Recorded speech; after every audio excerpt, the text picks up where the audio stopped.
paz do Senhor Jesus. Que alegria estarmos juntos. Você que tem o seu assento, pode voltar ao seu assento. Que alegria poder compartilhar a palavra de Deus com você nesta segunda noite desta programação que certamente está abençoando muito a sua vida, sua casa, sua família. Que bom poder servir a você com uma porção da palavra de Deus esta noite. Que Deus possa mais uma vez falar ao nosso coração de um modo muito especial. Você diz amém? Amém. Uma bênção estar entre amigos, poder louvar a Deus pela vida do pastor Igor, também a pastora Marina, poder rever o pastor Jairo, a pastora Cassiane e servirmos juntos a igreja do Senhor Jesus aqui nesta cidade.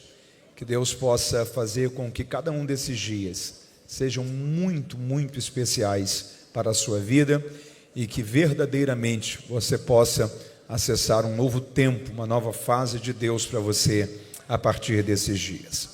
Quantos estão com o seu coração aberto para continuarmos a ouvir a voz do Senhor? Diga amém. Amém.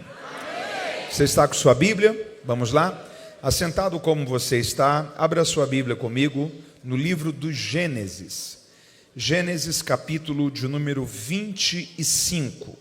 Eu gostaria de ler com você em dois textos, primeiro capítulo 25 e depois capítulo de número 32. Gênesis capítulo 25 e também capítulo de número 32. Enquanto você localiza Gênesis 25 e Gênesis 32, deixa eu te dar um bom aviso. Quantos aqui amam entender e estudar a palavra de Deus, digam amém.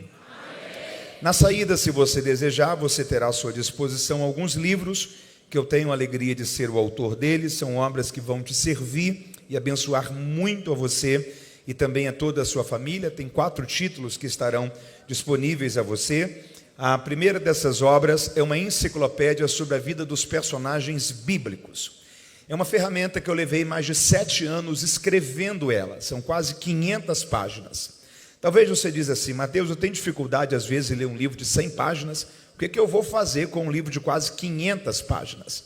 Essa obra aqui não é uma daquelas obras, daquelas que você lê da página 1 até o final, a não ser que você queira, mas é uma obra de pesquisa. Sabe aquele momento que você está lendo um texto da Bíblia e tem uma dúvida? Está lendo sobre Davi. Você vê que na letra D, às vezes tem 10, 15, 20 páginas te explicando a vida de um único personagem da Bíblia. Contexto cultural, histórico, interpretativo. Então é uma obra que vai te servir muito para o seu tempo de leitura, estudo, preparação de aulas e mensagens. Uma ferramenta que vai te servir demais. Junto dela você terá também o manual bíblico expositivo sobre as parábolas de Jesus. Jesus contou ao todo 42 parábolas. A grande maioria delas estão dentro de um contexto cultural muito diferente do nosso.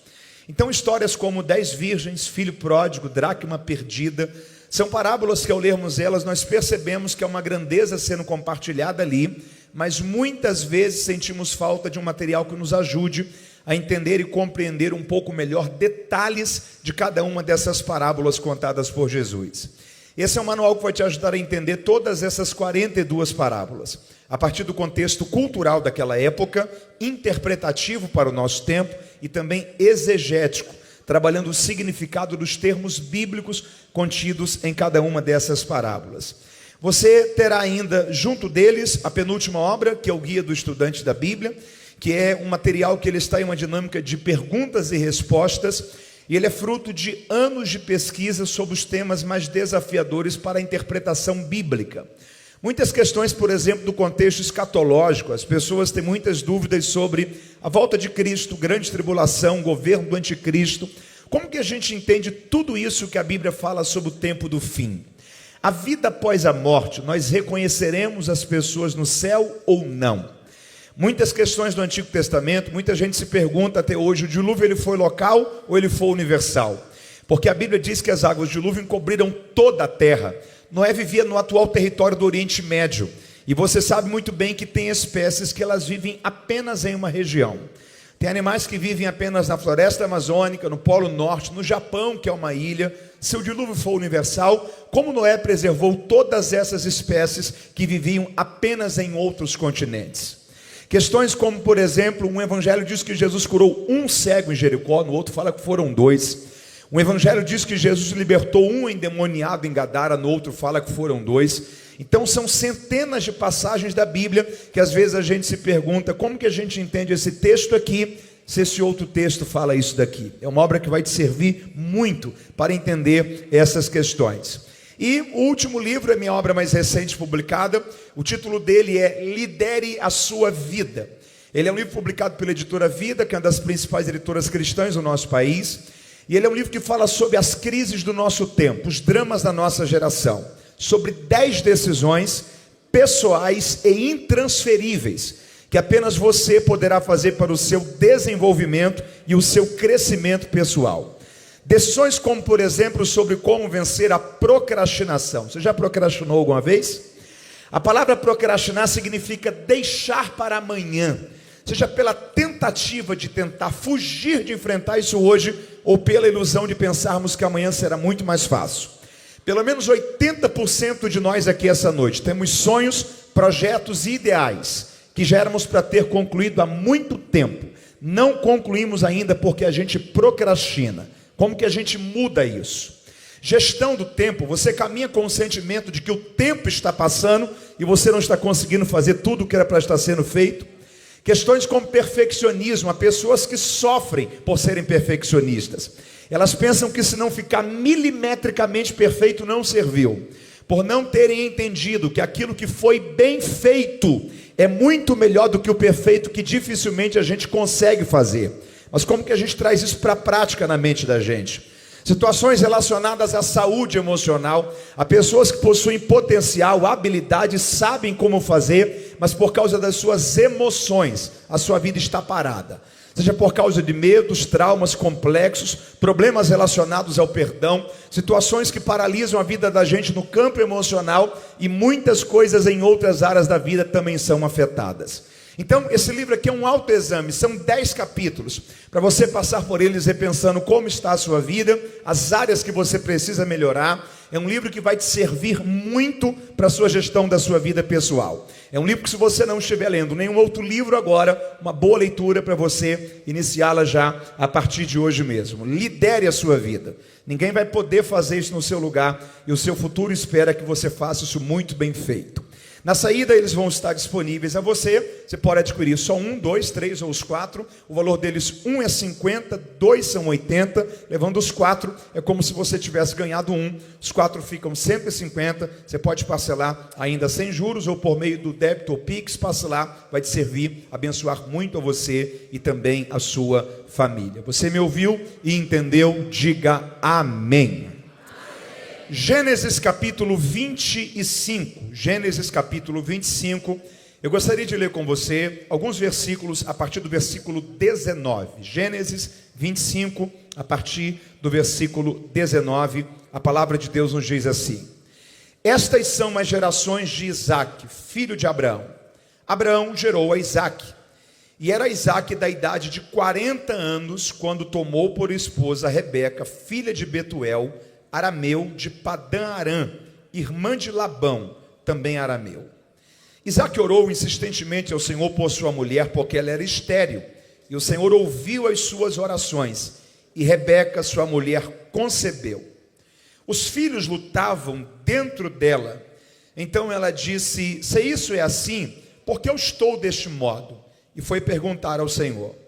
O Senhor lhe disse: 2 nações há no teu ventre, e 2 povos se dividirão das tuas entranhas. Um povo será mais forte do que o outro povo, o maior servirá ao menor. Assim que se cumpriram os dias para que desse à luz, havia gêmeos no seu ventre, e saiu o primeiro ruivo, e todo revestido de pelo, por isso lhe chamaram Esaú. Depois saiu o seu irmão agarrado à sua mão ao calcanhar de Esaú, por isso lhe chamaram Jacó. E era Isaque da idade de 60 anos, quando Rebeca os gerou. Agora capítulo 32, talvez algumas páginas após, capítulo 32, versículo 22. Gênesis 32, 22. E levantou-se aquela mesma noite, e tomou suas 2 esposas, suas 2 servas, seus 11 filhos, e passou o val do Jaboque. Tomou-os e fê-los passar tudo que tinha. Jacó, porém, ficou só. E lutou com ele um homem, até que a alva subiu, o dia começou a clarear. E vendo este que não prevalecia contra ele, tocou-lhe a juntura de sua coxa, e se deslocou a juntura da coxa de Jacó, enquanto lutava com ele. Ele disse: deixa-me ir, pois já rompeu o dia. Ele, porém, respondeu: não te deixarei ir, se não me abençoares. Perguntou-lhe: qual é o teu nome? E ele disse: Jacó. Então disse: não se chamará mais o teu nome Jacó, mas Israel, porque como um príncipe lutaste com Deus e com os homens e prevaleceste. Jacó lhe perguntou: diga-me, deixe-me saber o teu nome. E ele respondeu: por que perguntas pelo meu nome? E ali o abençoou. Chamou Jacó aquele lugar Peniel, pois disse: tenho visto a Deus face a face, e a minha vida foi poupada. E se você leu comigo, diga amém. Você está com o texto aberto aí? Está? Versículo 28, Deus mudou o nome de Jacó. Deus mudou o nome de? Deus mudou o nome de? No versículo 30, Jacó muda o nome de um lugar. Jacó muda o nome de um? Diga comigo: Deus muda pessoas para que pessoas mude lugares. Você está comigo aí? A história de Jacó é uma história muito conhecida por todos nós. Jacó é de uma família muito especial, uma família que Deus fez uma aliança, a partir de um patriarca, um homem chamado Abraão. Deus disse a Abraão: em ti serão benditas todas as famílias da terra. Eu faço uma aliança com você, e eu vou abençoar a todos os que te abençoarem. E aqueles que te amaldiçoarem também carregarão maldições sobre as suas vidas. Deus renovou esta aliança com o filho de Abraão, que era Isaque. E a Bíblia diz que Isaque casou-se, e quando já tinha aproximadamente 20 anos de matrimônio, Rebeca ainda não havia dado luz a filhos. E Isaque foi orar e foi pedir a Deus que Deus pudesse intervir naquela situação. E Deus ouviu a oração de Isaque. Rebeca engravidou. Quando ela estava gestante, os filhos lutavam dentro dela, e ela não percebia que era isso, mas ela percebia uma certa agitação, e ela também foi orar. E Deus disse a ela: ó, você está grávida de gêmeos, existem 2 filhos no seu ventre.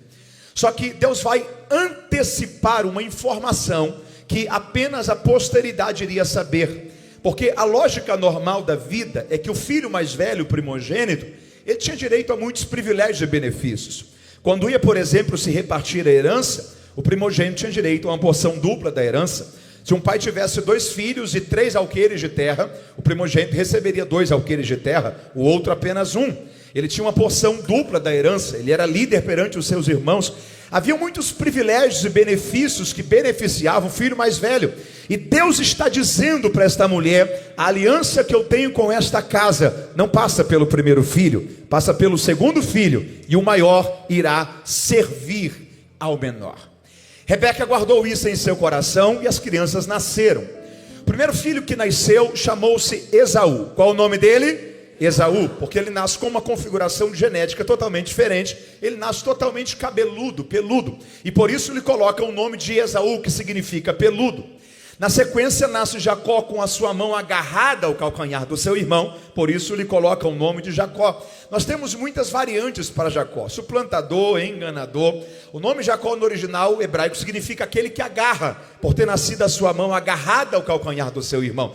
E eles fazem a interpretação de ele está tentando suplantar, enganar, puxar o irmão, nascer primeiro para ser o primogênito. Você sabe muito bem que uma criança não consegue ter essa malícia, mas parece que isso cria-se quase como que uma sombra sobre a vida de Jacó, e a história começa a ser construída a partir dessa perspectiva.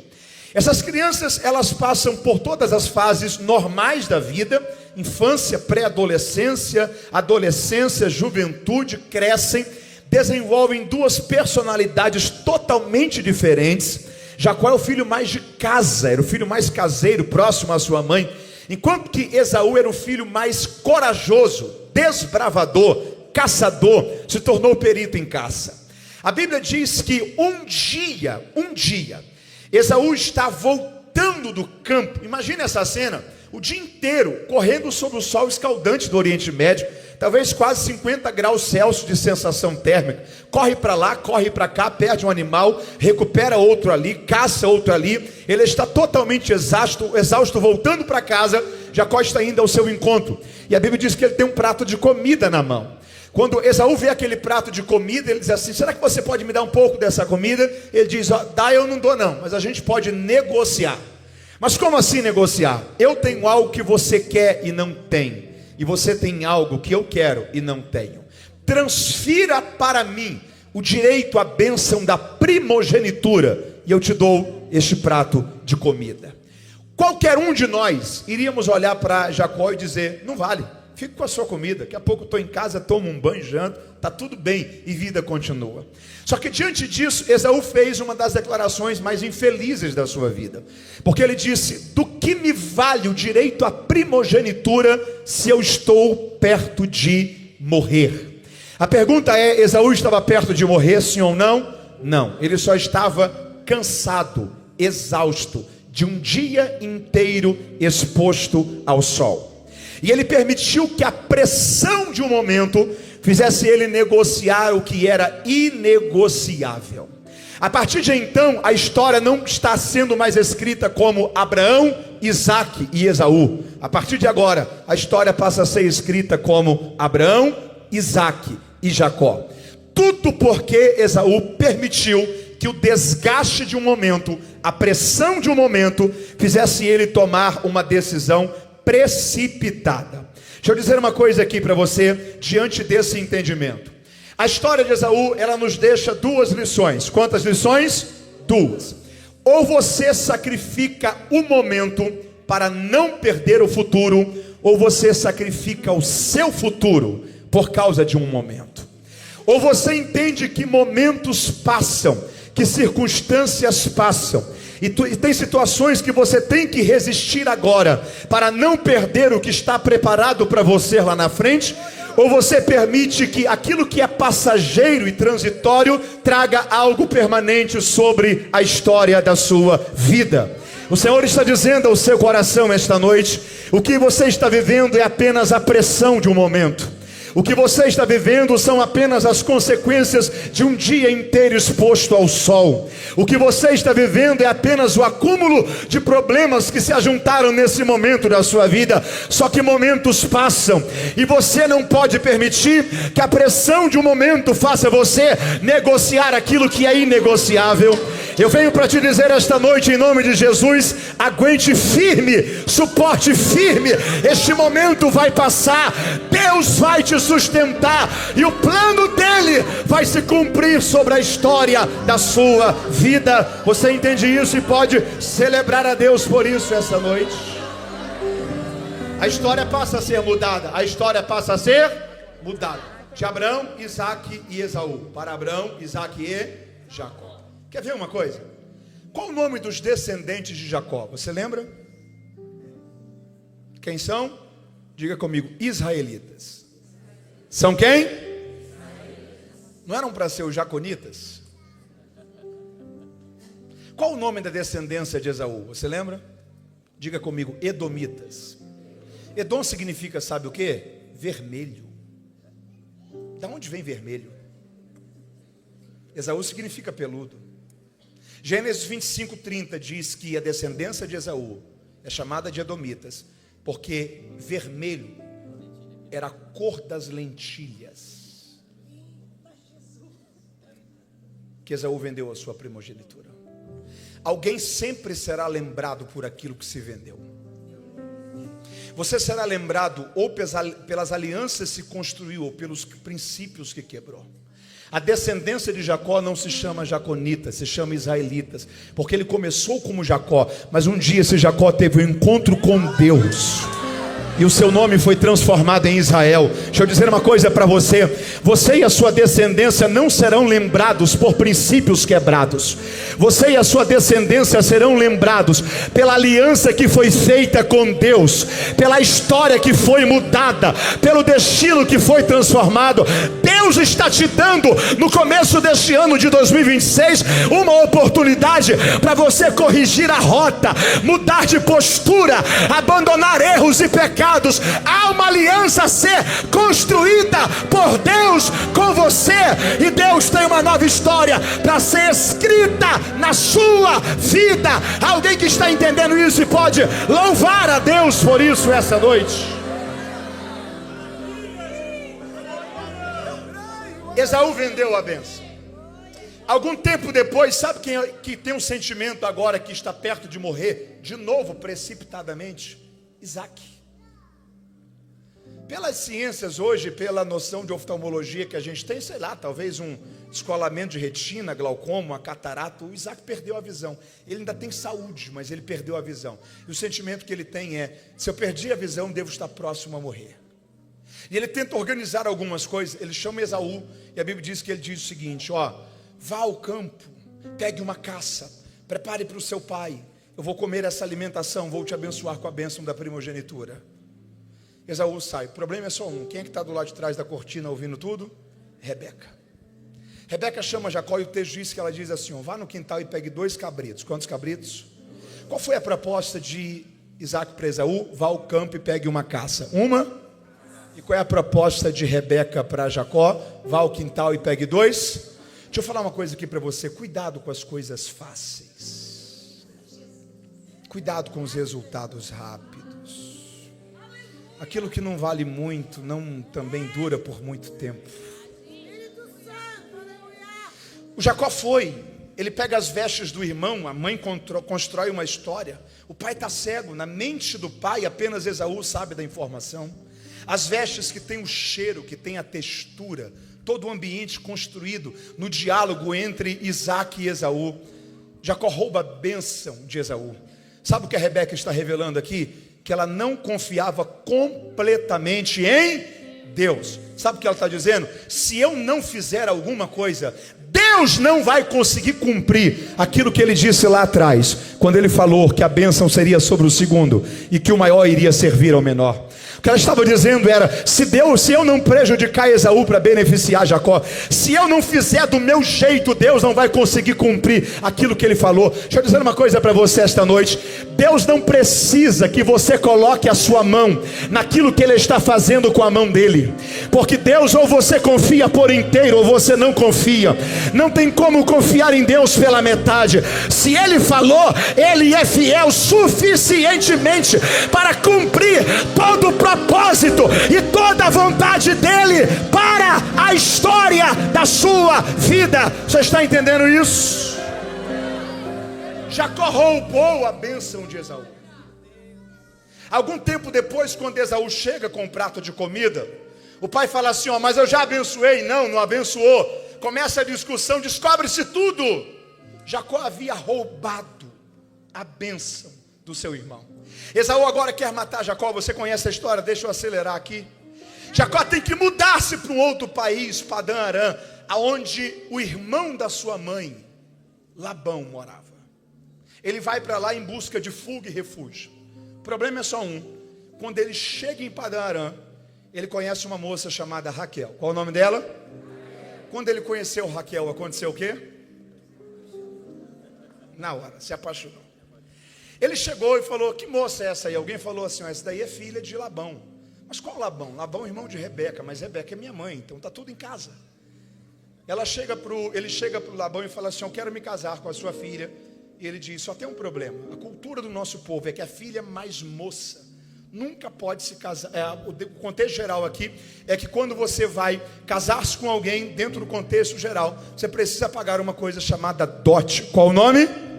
Qual o nome? E o dote para você casar-se com Raquel é trabalhar para mim 7 anos. Quantos anos?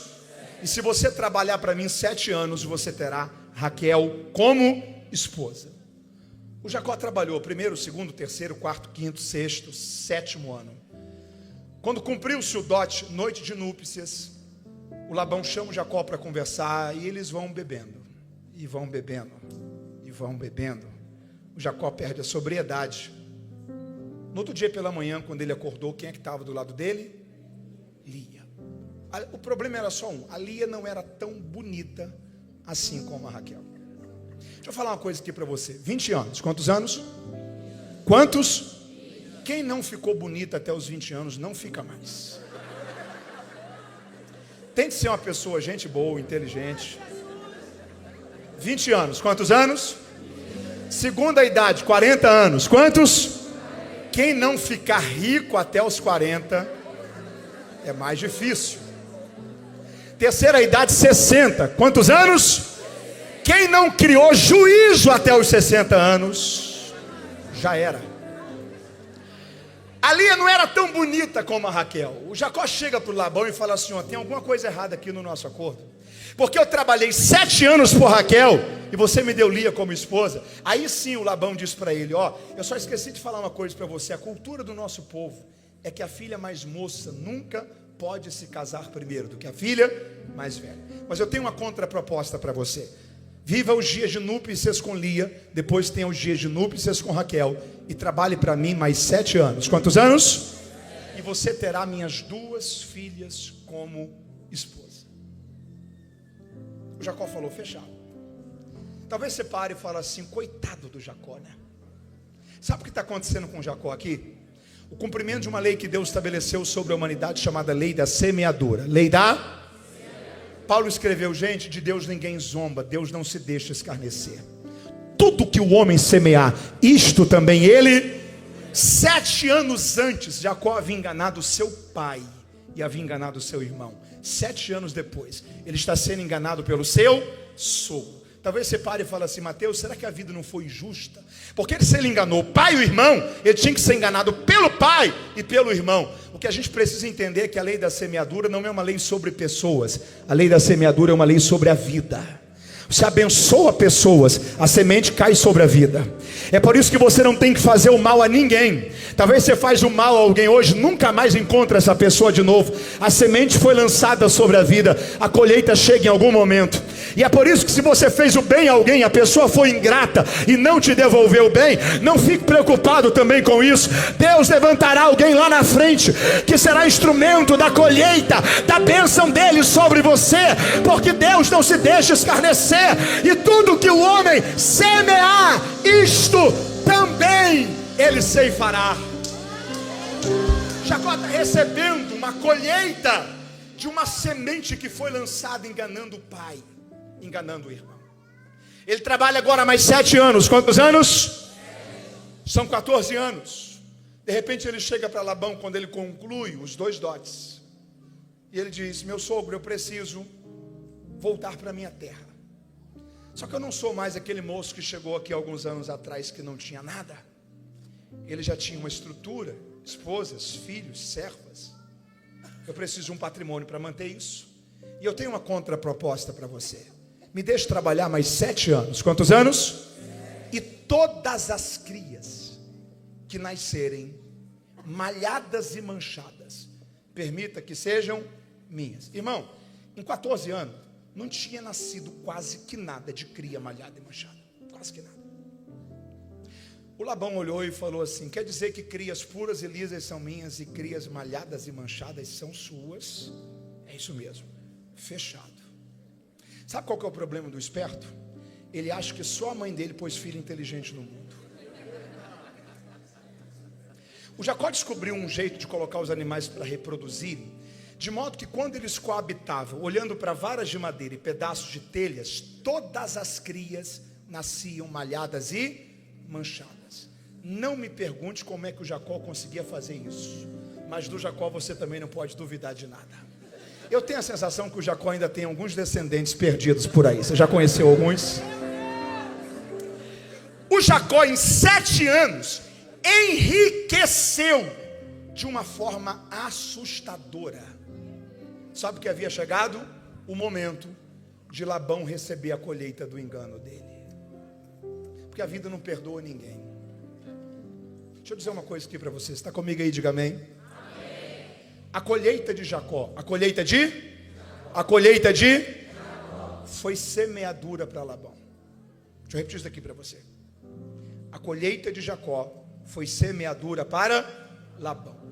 Jacó tinha que ser enganado, é colheita. A questão é, pelas mãos de quem será? Você pode levantar uma de suas mãos aos céus? Deixa eu falar uma coisa para você. Não deixe que as suas mãos participem da colheita de injustiça para ninguém. Tem gente que fez o mal e precisa receber a colheita do mal. Não suje as suas mãos nisso, porque a colheita para eles, semeadura para você. Levante suas mãos e diga assim: Senhor, me cubra com o teu sangue, guarde a minha vida, guarde as minhas mãos. Diga: eu quero participar apenas daquilo que tem a sua bênção. Diga: eu não quero participar da colheita da injustiça de ninguém. Para que o Labão foi colocar as mãos dele naquilo? Labão está sendo enganado. Jacó trabalha mais 7 anos. Quantos anos? Eu estou entrando na parte final da mensagem. Conclui-se os 3 ciclos de 7 anos. 7 anos que Jacó trabalha por Raquel, 7 anos que Jacó trabalha por Lia, 7 anos que Jacó trabalha por si mesmo. A Bíblia diz que Jacó agora reúne a sua família. Ele está voltando para a sua terra, que é Hebrom. E 2 coisas acontecem. Ele tem um encontro com Deus. Ele tem um encontro com e tem a sua vida transformada. Tem a sua vida. E em segundo lugar, ele tem um encontro com o seu irmão. Ele tem um encontro com o seu. Deixa eu falar uma coisa para você. Gente que de fato tem um encontro com Deus vive em paz com as pessoas. O problema do Jacó com o irmão durou até ele ter um encontro com Deus. Duvide de alguém que diz que teve um encontro com Deus, mas vive arranjando problema com todo mundo. Tem um diálogo, você está comigo aí, diga amém. Tem um diálogo do Jacó. Deixa eu falar uma coisa aqui para você. Deus tem um ritmo para as coisas acontecerem. Você pode repetir isso comigo? Diga: Deus tem um ritmo para as coisas acontecerem. Levante as suas mãos aos céus. Deixa eu crer nessa palavra de Deus sobre a sua vida. Deus vai alinhar você com o ritmo certo. Esse ano será um ano de alinhamento de Deus no lugar certo, com a pessoa certa, no momento certo, em reuniões certas. Há oportunidades que vão surgir no momento exato. Há um ritmo certo de Deus para a história da sua vida, e Deus vai te alinhar com o ritmo correto. Diga comigo: Senhor, ajuda-me a estar no ritmo certo. Já vou trazer isso aqui para Jacó, mas olha para cá. Você lembra do Êxodo? O povo de Israel estava em fuga, os hebreus estavam em fuga. Estavam em? Alguém que está em fuga tem uma coisa chamada pressa. Tem o quê? Quanto mais rápido alguém em fuga ir, melhor é. Eles estão em fuga. Êxodo 14, Deus chegou e falou o seguinte: Moisés, pare. Qual foi a primeira palavra de Deus? Não parece ser uma loucura alguém que está em fuga parar? A primeira coisa já é curiosa. A segunda é pior. Pare, voltem e acampem em Piairote. Parecia que Deus estava entregando Israel. O que Deus estava era ajustando o ritmo. Porque no que os egípcios estão se aproximando, Deus está alinhando o último homem dos hebreus com o último homem dos egípcios. De modo que quando o mar se abre e os hebreus passam por inteiro, quando o último homem dos hebreus sai, o último homem dos egípcios entra dentro do mar. Deus fecha o mar, todos os hebreus são livres e todos os egípcios são destruídos. Porque o ritmo certo te dá livramento, o ritmo certo te traz escape, o ritmo certo te alinha com aquilo que é o projeto de Deus para a história da sua vida. Neste ano, Deus vai te alinhar no ritmo correto. Alguém que está entendendo isso? Quando Jacó se encontrou com Esaú, a Bíblia diz que Esaú olhou para Jacó e disse: vamos comigo no meu carro.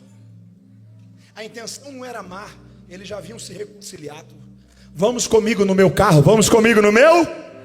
Jacó olhou e falou assim: não posso. Por que você não pode? Porque eu estou com uma caravana aqui. Tem mulheres aqui. Tem crianças aqui. Sabe o que Jacó está dizendo? Eu não posso deixar que o seu ritmo atrapalhe o ritmo da minha casa. Porque não adianta eu chegar se a minha família não chegar junto. Não adianta eu chegar se os meus filhos não chegarem junto. O ritmo certo te dá livramento. O ritmo certo guarda a sua casa. Cuidado para você não prejudicar a sua família por causa do ritmo de outras pessoas. Esse é um ano para você se alinhar no ritmo certo, porque no ritmo certo existem bênçãos de Deus para a história da sua vida. Alguém que está entendendo isso essa noite? Duas coisas acontecem. Quantas coisas? Primeiro, Jacó se reconcilia com Esaú. Segunda e última, dobre a sua atenção. Jacó tem um encontro com Deus. Foi um local chamado Val do Jaboque. Qual o nome? Só que tem uma curiosidade, e a riqueza da Bíblia está nos seus detalhes. Porque o texto diz que Jacó passou todo mundo e Jacó ficou só. Você pode repetir comigo isso bem forte? Diga: Jacó ficou só. Lembra daquela velha máxima, porém sempre atual, de que aquilo que nós somos quando tem alguém por perto é o quê? A nossa reputação. Mas aquilo que nós somos quando não tem ninguém por perto é o nosso caráter. Deus encontrou-se com Jacó, não quando Jacó tinha muita gente. Deus encontrou-se com Jacó quando Jacó estava só. Aquilo que um indivíduo é quando está só, revela quem ele é de verdade. O diabo sabe disso. O diabo não foi tentar Jesus no meio da multidão quando ele foi batizado. O diabo foi tentar Jesus 40 dias depois, quando Jesus estava só. Porque a tentação dificilmente ocorrerá na coletividade. A tentação, na grande maioria das vezes, ocorrerá na individualidade. Você acha que o diabo vai vir te tentar aqui no janeiro profético? Ele vai esperar essa semana passar. Ele vai tentar encontrar você quando você estiver só, em casa, no trabalho, na escola. Porque aquilo que você é quando tem alguém por perto é a sua reputação, é a sua. Aquilo que você é quando não tem ninguém por perto é o seu. Guarde uma coisa com você: quando Deus precisa mexer na reputação de alguém, pode ter certeza, Deus já deu muitas oportunidades para corrigir o caráter e foram negligenciadas. Cuide do seu caráter e Deus cuidará da sua reputação. Deus encontrou-se com Jacó quando Jacó estava só. Quando Jacó estava um anjo, um ser, uma teofania, um ser espiritual aparece para Jacó. Eles começam a enfrentar uma guerra a noite inteira. Amanhã está querendo chegar. Aquele ser quer seguir. Jacó está o agarrando, está dizendo: você não sai daqui enquanto você não me abençoar.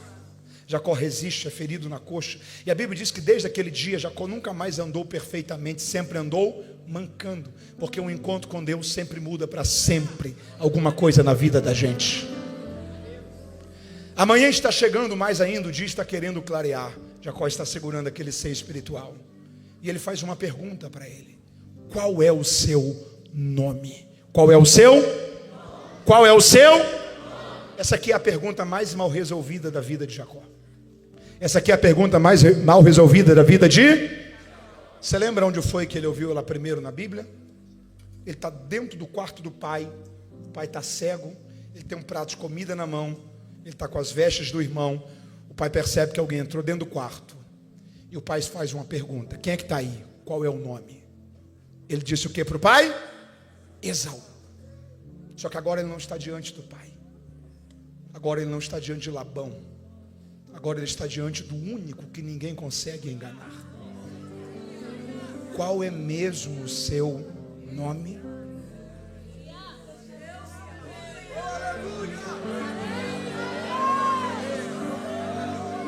Deixa eu dizer uma coisa aqui para você. Deus não espera encontrar na gente perfeição. Só que tem uma coisa que Deus não abre mão de encontrar na gente: sinceridade. Você lembra da mulher cananeia? Jesus está numa região de divisa, Tiro e Sidom. Tiro e? Já percebeu que toda região de divisa é uma região de mistura de culturas? Vá aqui, por exemplo, no norte do estado de São Paulo, divisa com o Rio. Tem gente que mora do lado de cá, mas o jeito é carioca. Vá aqui na divisa de São Paulo, por exemplo, com Minas, perto de Águas de Lindóia. Tem gente que mora do lado de cá. O sotaque é mineiro, a culinária é mineira. Porque toda região de divisa é uma região de mistura de culturas. Jesus está numa região de divisa, Tiro e Sidom. Do lado de lá é Fenícia. Tem uma mulher, ela tem uma filha, está terrivelmente endemoniada. Ela sabe que Jesus pode resolver o problema dela. Só tem um problema: essa mulher não é judia. Mas qual o problema? Todo mundo se parece em regiões de divisa. Ela chega para Jesus e fala assim: Senhor, filho de Davi, tenha compaixão de... A expressão filho de Davi no Novo Testamento é uma expressão que era usada apenas por judeus. A única pessoa no texto bíblico que Jesus aceitou chamá-la assim foi Bartimeu. Porque quando um judeu olhava para Jesus e dizia: eu te reconheço como filho de Davi, o que ele estava dizendo era: eu sei que você tem descendência real, eu sei que você é da genealogia de Davi, eu sei que você tem acesso ao trono, e como judeu eu tenho legitimidade para te reconhecer rei sobre o nosso povo. Tu és filho de Davi.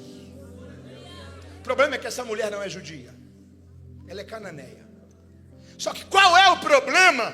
Aqui todo mundo se parece. Jesus, filho de Davi, será que o Senhor pode resolver o meu problema?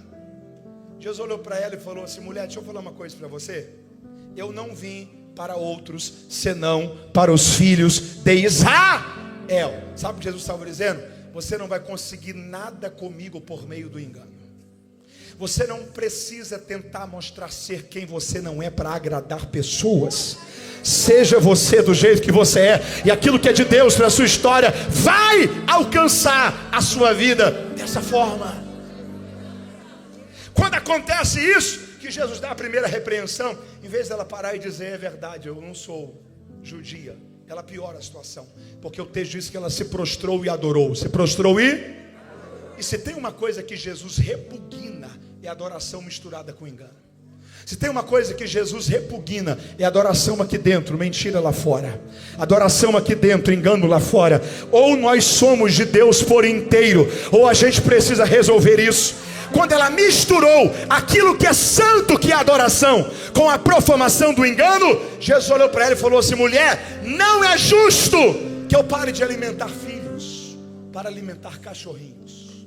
Você não é filha, você não tem acesso à mesa. Aí pela primeira vez na história ela vai ser sincera, porque ela olhou para Jesus e disse: é, Senhor, é verdade, eu não sou filha, eu não tenho descendência de Abraão, eu não sou filha da linhagem judaica, mas já que o Senhor mexeu em filhos e em cães, deixa eu lembrar uma coisa para o Senhor: sempre na mesa dos grandes senhores, quando os senhores estão dando pães aos seus filhos, sempre sobra uma migalha de pão, e generosamente os filhos sempre lançam ao chão, para que os cães que estão embaixo da mesa também possam comer. Então faz uma coisa: pode curar os filhos, pode libertar os filhos, mas quando o Senhor acabar, lembre-se que eu estou aqui esperando o teu favor, porque ela foi sincera.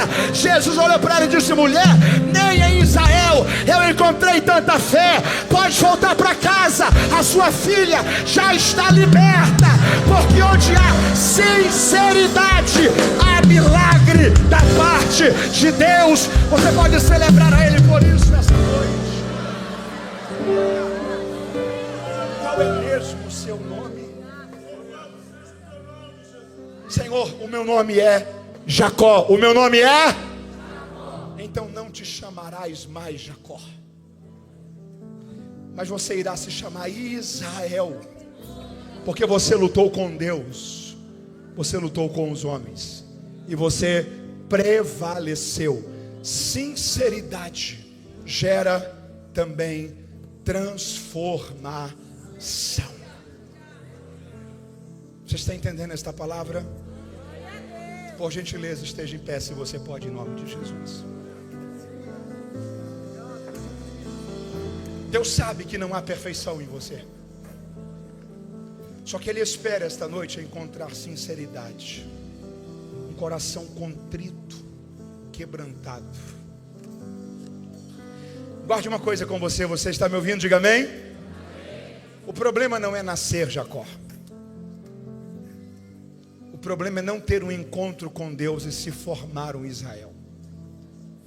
Você não vai conseguir mudar as coisas que aconteceram na sua vida. Você não vai conseguir mudar o passado que ficou para trás sendo escrito até hoje. Mas você consegue fazer dessa segunda noite o seu val do Jaboque. Você consegue olhar e dizer: Senhor, ainda tem tanta coisa de Jacó aqui dentro, mas eu quero lutar até o final, porque eu não quero sair desses dias do mesmo jeito. Eu quero sair mancando, mas não como Jacó. Eu quero sair marcado para uma vida diferente. Deus está em busca de corações sinceros, contritos e quebrantados, que reconhecem que precisam viver uma transformação verdadeira em sua vida. Você está entendendo esta palavra? Levante uma de suas mãos aos céus. Diga: Senhor, eu ouvi a tua palavra. Diga: ó Deus, sonda o meu coração e vê se há em mim algum caminho mau. Diga: Senhor, eu não quero maquiar situações como se tivesse tudo bem. Diga: eu preciso de um encontro transformador contigo. Encontre sinceridade nesta noite em meu coração e me faça viver uma mudança em minha vida para a tua glória, em nome de Jesus. Amém e amém.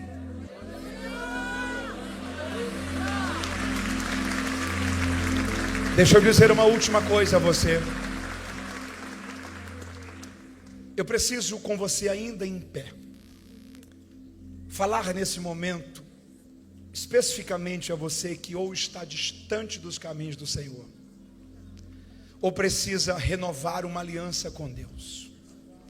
Você não vai conseguir mudar o que ficou da vida daqui para trás.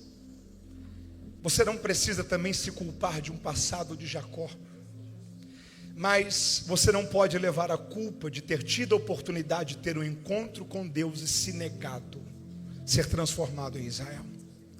Essa noite é um val do Jaboque de Deus para você, e o Senhor está te convidando a passar para o outro lado da história da sua vida, a deixar para trás o que precisa ficar para trás, para começar a viver um novo tempo em Deus, a partir desta noite.